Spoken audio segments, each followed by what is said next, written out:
ಸದನದಲ್ಲಿ ಭೈರತಿ ಸುರೇಶ್ ವಿರುದ್ಧ ಮಾತನಾಡಿದ್ದ ಬಿಜೆಪಿ ಶಾಸಕ ಸುರೇಶ್ ಕುಮಾರ್ಗೆ ಈಗ ಸಂಕಷ್ಟ ಎದುರಾಗಿದೆ. ಶಾಸಕ ಸುರೇಶ್ ಕುಮಾರ್ ವಿರುದ್ಧ ಎಫ್ಐಆರ್ ದಾಖಲಾಗಿದೆ. ವಿಧಾನಸಭೆಯಲ್ಲಿ ನೀಡಿದ್ದ ಹೇಳಿಕೆ ಈಗ ಕಾನೂನು ಸಂಕಷ್ಟಕ್ಕೆ ಕಾರಣವಾಗಿದೆ.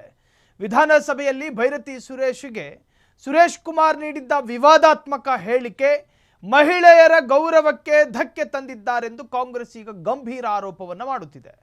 ಮಹಿಳೆಯರಿಗೆ ಅವಮಾನ ಮಾಡಿದ ಶಾಸಕರು ಕ್ಷಮೆಯಾಚಿಸಲಿ ಎಂಬ ಘೋಷಣೆ. ವಿಶೇಷ ಅಧಿವೇಶನದ ಸಂದರ್ಭ ಭೈರತಿ ಸುರೇಶ್ ಅವರ ಮುಖ ನೋಡಿಕೊಂಡು ರಾಜಾಜಿನಗರ್ ಬಿಜೆಪಿ ಎಂಎಲ್ಎ ಸುರೇಶ್ ಕುಮಾರ್ ಹೇಳಿದ ಒಂದು ಮಾತಿತ್ತು, 7 ತಿಂಗಳು ಹುಟ್ಟಿದ್ರೆ ಹಿಂಗೆ ಆಗೋದು ಅಂತ. 7 ತಿಂಗಳಿಗೆ ಹುಟ್ಟಿದ್ರೆ ಹಿಂಗೆ ಆಗೋದು ಅನ್ನುವುದರ ಅರ್ಥ ಏನು? ಭೈರತಿ ಸುರೇಶ್ ಅವರಿಗೆ ಬೈದದ್ದಲ್ಲ, ಬದಲಾಗಿ ತಾಯ್ತನವನ್ನ ಮೂದಲಿಸುವಂತಹ ಮಾತದು. 9 ತಿಂಗಳು ಒಂದು ಹೆಣ್ಣಿನ ಗರ್ಭಾವಧಿ. ಆ ಅವಧಿಯ ನಂತರ ಸಾಮಾನ್ಯವಾಗಿ ಮಕ್ಕಳು ಹುಡ್ತಾರೆ. ಪ್ರಕೃತಿ ಕೊಟ್ಟ ನಿಯಮ ಅದು. 7 ತಿಂಗಳಿಗೆ ಹುಟ್ಟಿದ್ರೆ ಹಿಂಗೆ ಆಗೋದು ಅಂತ ಒಂದು ಮಾತು. ಈ ಒಂದು ಹೇಳಿಕೆ ವಿವಾದಕ್ಕೆ ಕಾರಣ ಆಯಿತು. ರಾಜಾಜಿನಗರ್ ಬಿಜೆಪಿ ಎಂಎಲ್ಎಯ ಮನೆಗೆ ಮುತ್ತಿಗೆ ಹಾಕಿದ್ರು ಕಾಂಗ್ರೆಸ್ ಕಾರ್ಯಕರ್ತರು. ಸುರೇಶ್ ಕುಮಾರ್ ಅವರ ಮನೆಯ ಕಾಂಪೌಂಡ್ ಗೋಡೆಯ ಮೇಲೆ ಪೋಸ್ಟರ್ಗಳನ್ನು ಅಂಟಿಸಿ ತಮ್ಮ ಆಕ್ರೋಶವನ್ನು ವ್ಯಕ್ತಪಡಿಸಿದ್ರು. ಹೆಣ್ಣಿಗೆ ಅವಮಾನ, ಸ್ತ್ರೀ ನಿಂದನೆ, ಮಹಿಳಾ ವಿರೋಧಿ ಹೇಳಿಕೆ. ಸುರೇಶ್ ಕುಮಾರ್ ವಿರುದ್ಧ ವ್ಯಾಪಕ ಆಕ್ರೋಶವೂ ಕೂಡ ವ್ಯಕ್ತವಾಯಿತು. ಈಗ ಅವರ ವಿರುದ್ಧ ಕೇಸ್ ದಾಖಲಾಗಿದೆ.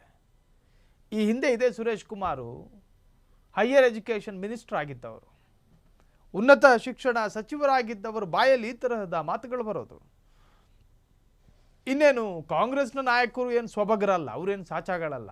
ಅವರು ಸಾಕಷ್ಟು ಮಾತನಾಡಿದ್ದಾರೆ ಈ ಹಿಂದೆ. CT ರವಿ ಈ ಹಿಂದೆ ಲಕ್ಷ್ಮೀ ಹೆಬ್ಬಾಳ್ಕರ್ ಬಗ್ಗೆ ಹಗುರವಾಗಿ ಮಾತನಾಡಿದರು. ಇನ್ನು MLC ಒಬ್ಬರಿದ್ದಾರೆ, ಅವರು ಸಿದ್ದರಾಮಯ್ಯರ ಜೊತೆ ಅರ್ಧ ಕೆಲಸ ಮಾಡ್ತಾರೆ, ಹಗಲೊತ್ತು ಬೇರೆ ಕೆಲಸ ಮಾಡ್ತಾರೆ, ಕಾರ್ಯದರ್ಶಿ ಅಂತ ಹೇಳಿ ಅವ್ರ ವಿರುದ್ಧ ರವಿಕುಮಾರ್ ಅವರು ಬಾಯಿಗೆ ಬಂದಾಗ ಮಾತನಾಡಿದ್ರು.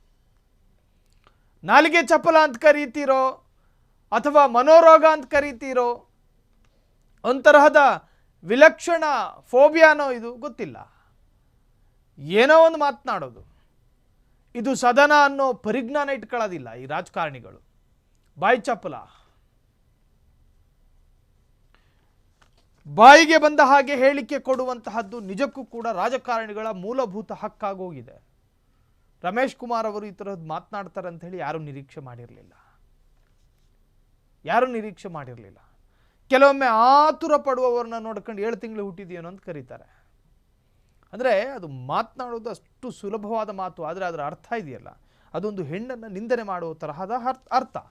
ಕಾಂಗ್ರೆಸ್ ನಿಯೋಗ ವಿಧಾನಸೌಧ ಪೊಲೀಸ್ ಠಾಣೆಗೆ ದೂರನ್ನು ನೀಡಿದ್ದು, ವಿಧಾನಸೌಧ ಪೊಲೀಸರಿಂದ ತನಿಖೆ ಆರಂಭ ಆಗಿದೆ. ಆ ಮಾತಿನ ಉದ್ದೇಶ ಏನು, ಯಾಕೆ ಮಾತನಾಡಿದ್ರು, ಇವೆಲ್ಲವೂ ಕೂಡ ತನಿಖೆಗಳಾಗ್ತವೆ. ಒಟ್ಟಾರೆ ಸುರೇಶ್ ಕುಮಾರ್ ವಿರುದ್ಧ ಈಗ ಕಾನೂನು ಸಂಕಷ್ಟ ಎದುರಾಗಿದೆ. ಕ್ಷಣ ಕ್ಷಣದ ಸುದ್ದಿಗಳಿಗಾಗಿ ಫ್ರೀಡಂ ಟಿವಿ ಸಬ್ಸ್ಕ್ರೈಬ್ ಮಾಡಿ, ಲೈಕ್ ಮಾಡಿ ಹಾಗೂ ಫಾಲೋ ಮಾಡಿ. ಹೊಸ ಸುದ್ದಿಗಳ ನೋಟಿಫಿಕೇಶನ್ಗಾಗಿ ಬೆಲ್ ಐಕಾನ್ ಮೇಲೆ ಕ್ಲಿಕ್ ಮಾಡಿ.